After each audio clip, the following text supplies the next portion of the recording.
Sarah Mitchell had never imagined her life would take such a turn.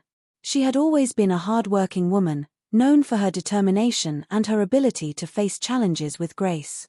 Born and raised in Ohio, Sarah moved to Chicago after graduating from college, chasing her dream of becoming a graphic designer. 4 years, she worked tirelessly, juggling multiple part-time jobs to support herself while building her portfolio. By the time she turned 30, Sarah was living in a modest apartment in the heart of the city. The rent was steep, but the neighborhood was safe, the neighbors were friendly, and it gave her the sense of independence she longed for. Life, however, has a way of testing one's limits. When the design company she worked for downsized, Sarah was among those let go. Suddenly, she found herself jobless with bills piling up. Her landlord, Mr. Peterson, was a fair but firm man in his 50s. He had always treated Sarah with respect, and she respected him in return. But when rent day came, Sarah's pockets were empty. She stared at the envelope she usually slipped under his office door, her hands trembling. This time, there was nothing inside. Gathering her courage, she knocked on his door. Mr. Peterson listened quietly as she explained her situation. "I lost my job," she said, her voice heavy with shame.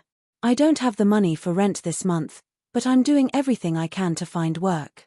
I just need more time." Mr. Peterson nodded thoughtfully.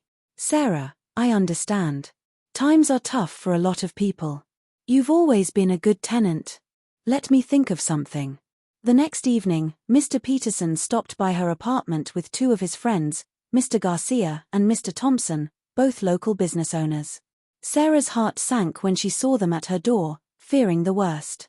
But instead of demanding money, they offered her an opportunity. "We heard about your background in design," Mr. Garcia said warmly. "I run a small printing shop, and I could use someone to redesign our promotional materials. It won't be much, but it's work." Mr. Thompson, who owned a catering business, chimed in. "And I need help setting up our website and menu designs. I can't pay a lot, but I can offer steady part-time work." Sarah's eyes welled up with tears. She had expected humiliation or eviction, but instead, she was being offered help. I don't know what to say," she whispered. "Say yes," Mr. Peterson smiled. "Sometimes we all need a little help from friends." Over the following weeks, Sarah poured her heart into the projects. She worked long hours, often staying up late to complete designs and meet deadlines. The work wasn't glamorous, but it reignited her passion for creativity. For the first time in months, she felt useful again. Her portfolio grew stronger with every project. Mr. Garcia's shop flourished with her new designs, drawing in more customers. Mr. Thompson's catering business gained attention thanks to her sleek, user-friendly website. Both men praised her dedication, and word began to spread about her talents.